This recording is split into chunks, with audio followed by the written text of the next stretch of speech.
డిబేట్లోకి వెళ్లే ముందు ఒకసారి విశాఖపట్నం స్టీల్ ప్లాంట్లో చాలా ఘోర ప్రమాదం జరిగింది. ఇప్పటి వరకు అందుతున్న సమాచారం ప్రకారం 8 మంది మృతి చెందారని, మరొక 4 పరిస్థితి విషమంగా ఉందని అక్కడి నుంచి అందుతున్న సమాచారం. అయితే ప్రమాదం జరిగినప్పుడు ఆ ప్రమాద స్థలిలో 16 మంది ఉన్నారని కూడా చెప్తున్నారు.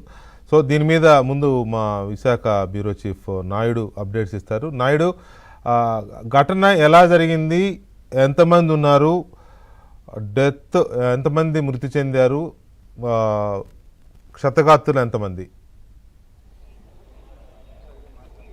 వెంకటకృష్ణ గారు, ఇప్పుడు ప్రస్తుతం ఉన్న సమాచారం ప్రకారంగా 8 మంది చనిపోయారని తెలుస్తుంది. అధికారికంగా అయితే 4 చనిపోయినట్టు గుర్తించడం జరిగింది. సో 4కి సీరియస్గా ఉందని చెప్పి ఇప్పుడు ప్రస్తుతం అధికారులు చెప్తున్నారు. మరో 3 కూడా గాయాలైనటువంటి 7 గాయాలయ్యి అందులో 4 పరిస్థితి కొంత సీరియస్గా ఉంది. సో 8 మంది చనిపోయారు. అయితే అధికారికంగా ఇంతవరకు 4ని మాత్రమే గుర్తించినటువంటి పరిస్థితి అయితే ఉంది. సో ఆ ఘటన ఎలా జరిగింది ఏంటో ఇప్పుడు అక్కడ ఆల్రెడీ చాలామంది ఇప్పుడు మనం చూడొచ్చు. ఇదేదైతే మనం చూస్తున్న విజువల్స్లో కనిపిస్తుంది, ఇప్పుడు స్టీల్ ప్లాంట్ సంబంధించినటువంటి ఏదైతే జనరల్ ఆసుపత్రి ఉందో ఇక్కడికి ఆల్రెడీ చనిపోయినటువంటి మృతదేహాలన్నింటినీ కూడా తీసుకురావడం జరిగింది. వాళ్ళ బంధువులంతా కూడా ఇక్కడికి చేరుకోవడం జరిగింది. వాళ్ళు చేరుకున్న తర్వాత సో వాళ్ళని గుర్తించి ఎవరు ఏంటి అని వివరాలు నమోదు చేసిన తర్వాత వాడిని మార్చుకి తరలించేటువంటి అవకాశం ఉంది. అయితే ఇక్కడ 108 సిబ్బంది ఉన్నారు. సో మీకు సమాచారం ప్రకారం ఎంతమందిని మీరు తరలించారు ఇంతవరకు? మేమైతే 108 వెహికల్ ప్రెసెంట్ 7 ముగ్గురు అడ్మిట్ చేసాం సార్. నెక్స్ట్ కిమ్స్ ఐకాన్ ఒక అడ్మిట్ చేసాం సార్. అంతే సార్. వాళ్ళకైతే కొంచెం బర్న్ ఎక్కువగా, వాళ్ళు కొంచెం సీరియస్ ఏమో, అందుకే ఒక్కొక్క బండ్లో ఒక్కొక్కరు మేము అడ్మిట్ చేసాం సార్. అవును సార్. సో అలా ఇక్కడ కొంతమంది ఉన్నారు సార్. అసలు ఏం జరిగింది స్టీల్ ప్లాంట్ ఆ సమయంలో, ఎలా ప్రమాదం జరిగింది ఏంటి మీకున్న సమాచారం ప్రకారం? ప్రమాదం అంటే బ్లాస్ట్ అయిందని చెప్పేసి చెప్తున్నారు. ఓవర్ హెడ్ క్రేన్ వరకు కూడా మంటలు ఎగజిమ్మి ఓవర్ హెడ్ క్రేన్ కూడా బర్నింగ్లోకి వెళ్ళింది. ఒక రకంగా దురదృష్టకరమైనటువంటి సంఘటన. దీని మీద సమగ్రమైనటువంటి దర్యాప్తు జరపాలి. ముఖ్యంగా మ్యాన్ పవర్ తగ్గించడము, అసలు వర్కర్స్కి వాళ్ళ గ్రీవెన్స్ చెప్పుకునేటువంటి అవకాశము, ట్రేడ్ యూనియన్స్ పూర్తిగా లేకుండా చేయడము, పూర్తిగా స్టీల్ సెక్రటరీ దీన్ని కంట్రోల్ చేయడము, ఎక్కడో ఉంచి రిమోట్ కంట్రోల్. నాయుడు, అయితే ఇక్కడ కీలకంగా ఏంటంటే అది లిక్విడేటెడ్ స్టీల్ కదా, అది దాని తీవ్రత ఎంత? హలో నాయుడు,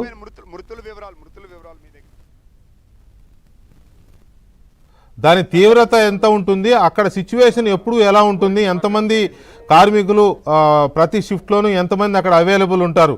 ఎందుకంటే కరిగిన ఉక్కుని తీసుకెళ్లే బకెట్స్ కదా అవి, ఆ ప్లేస్లో ఎంతమంది ఉంటారు యూజువల్గా, దాని తీవ్రత ఎలా ఉంటుంది? సరే, ఈ డిమాండ్స్ ఇవి కార్మికులకు సంబంధించిన సమస్యలు ఇవి ఎప్పుడు ఉంటూనే ఉంటాయి, అవి డిస్కస్ చేయాల్సిన అంశాలే, అవి మనమేమి దాన్ని తక్కువ చేయడం కాదు. కానీ ఈ ప్రమాదానికి సంబంధించి క్లియర్ అప్డేట్ ఏంటి ఇప్పటికిప్పుడు ఈ నిమిషానికి? అంటే ఇప్పుడు ఆల్రెడీ ప్రమాద ఘటన జరిగినప్పుడు ఆల్రెడీ వీళ్ళే ఉన్నారు సార్. సాధారణంగా అక్కడ ఎంతమంది ఎంప్లాయీస్ ఇప్పుడు ఉంటారు? సో ఈ ప్రమాదం జరిగే టైంలో వర్క్ చేసే వాళ్ళు నార్మల్గా ఎంతమంది ఉంటారు? ఆ సమయంలో అసలు ప్రమాదం జరగడానికి ఉన్న మీకు ప్రాథమిక సమాచారం ఎంతమంది ఉంటారు నార్మల్గా? అక్కడ జనరల్గా షిఫ్ట్లో బ్రిగేడ్కి వచ్చేసరికి 10 మంది ఉంటారండి. 10 మంది కాక అడిషనల్గా కాంట్రాక్ట్ వర్కర్స్ ఉంటారు. ఈ కాంట్రాక్ట్ వర్కర్స్ అందరూ కూడా చేస్తున్న టైంలో వీళ్ళు చెప్పిన దాన్ని బట్టి, అంటే మేటర్ స్పాట్కి వెళ్ళలేదు కానీ జనరల్గా మీకు దాని మీద ఐడియా ఉంది కదా, అది ఎలా జరుగుతుంటుంది ప్రాసెస్ వచ్చేసి దాంట్లో వచ్చేసి క్లియర్ కట్గా మరి హాట్ మెటల్ని బిఎఫ్ నుంచి తీసుకొని వచ్చి దాన్ని మళ్ళీ రీహీట్ చేస్తారు 3,000 డిగ్రీల వరకు. ఆ 3,000 డిగ్రీల దగ్గరికి రీహీట్ చేసిన తర్వాత మిషన్లో పోయడానికి మిషన్ 2కి తీసుకెళ్తుండగా ఆ ల్యాడిల్ నుంచి తీసుకున్నప్పుడు ఆ ల్యాడిల్లోంచి మెటల్ కింద పడటం జరిగింది. ఆ మెటల్ కింద పడిన మెటల్ తోటి వీళ్ళు దగ్గర ఉన్న వాళ్ళు ఆటోమేటిక్గా మంటలు లేవటంతో అందరూ పరిగెడుతుంటో ఆటోమేటిక్గా దాదాపు 5 పర్మనెంట్ ఎంప్లాయీస్, ఒక 3 అక్కడ స్పాట్లో డెడ్ అయ్యారు. ఇంకొకళ్ళు ఇప్పుడు ఆల్రెడీ అంబులెన్స్లో వెళ్తూ ఉన్నారు, వాళ్ళు పోయారని చెప్పేసి అంటున్నారు. అయితే క్లియర్ కట్గా ఇంకా డార్స్ అన్ని వెతుకుతున్నారు. వెతికిన తర్వాత కానీ క్లియర్ కట్ పిక్చర్ రాదు. ఎందు గురించి అంటే అక్కడ ఎంతమంది ఉన్నారు, షిఫ్ట్ చేంజ్ చేసుకుని కొంతమంది వచ్చిన వాళ్ళు ఉంటారు. అందు గురించి ఏంటంటే క్లియర్ కట్గా నాయుడు, ఇంతకు ముందు ఎప్పుడైనా ఇలాంటి లిక్విడేటెడ్ ఉక్కు ప్రమాదం జరిగిందా? బకెట్లు పడిపోవడం ఇంతకు ముందు ఎప్పుడైనా జరిగినాయా?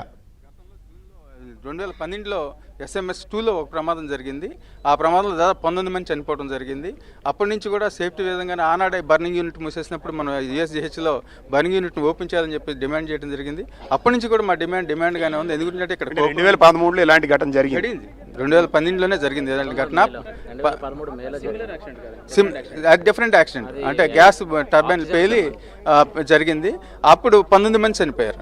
అది గ్యాస్ టర్బైన్ పేలినప్పుడు 19 మంది చనిపోయింది, మనకి గుర్తుంది, అది కవరేజ్ దీంట్లో భాగంగా.